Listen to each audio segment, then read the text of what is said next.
بسم الله الرحمن الرحيم، والصلاة والسلام على سيدنا محمد وعلى آله وأصحابه أجمعين. متابعين قناة أطباق شهية وصحية، متابعين الأعزاء في كل مكان، السلام عليكم ورحمة الله وبركاته. اليوم بدي أعملكم قلوب الدجاج. تابعوا الفيديو للأخير ولا تنسوا تشتركوا في القناة وتعملوا لي لايك. هسه رح نغسلهم.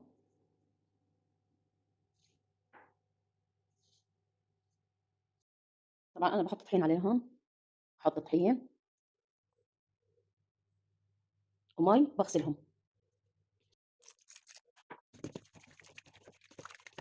أجيب نص كيلو قلوب دجاج. هون بعد ما غسلتهم راح أحط عليهم عصرة ليمونة،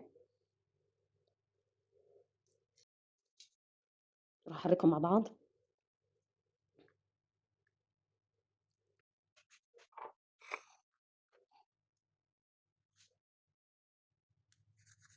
طبعا بشيل الأبيض.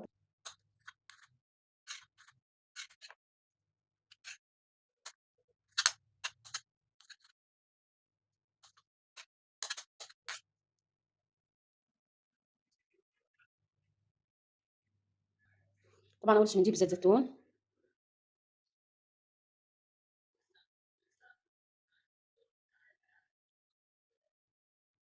طبعا بحط فلفل،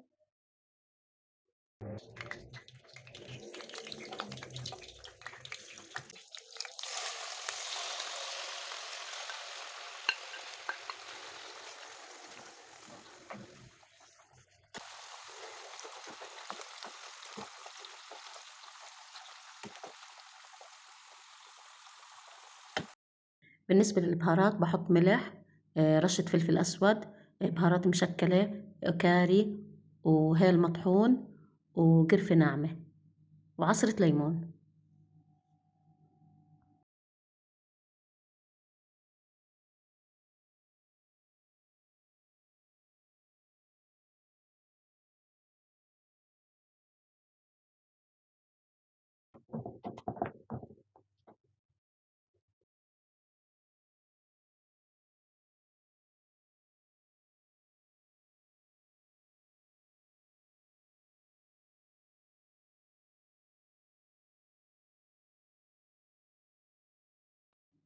وهيك وصفتنا جاهزة. بتمنى الفيديو يكون عجبكم. إذا عجبكم الفيديو يا ريت تشتركوا في القناة وتعملوا لي لايك. أستودعكم الله، والسلام عليكم ورحمة الله وبركاته.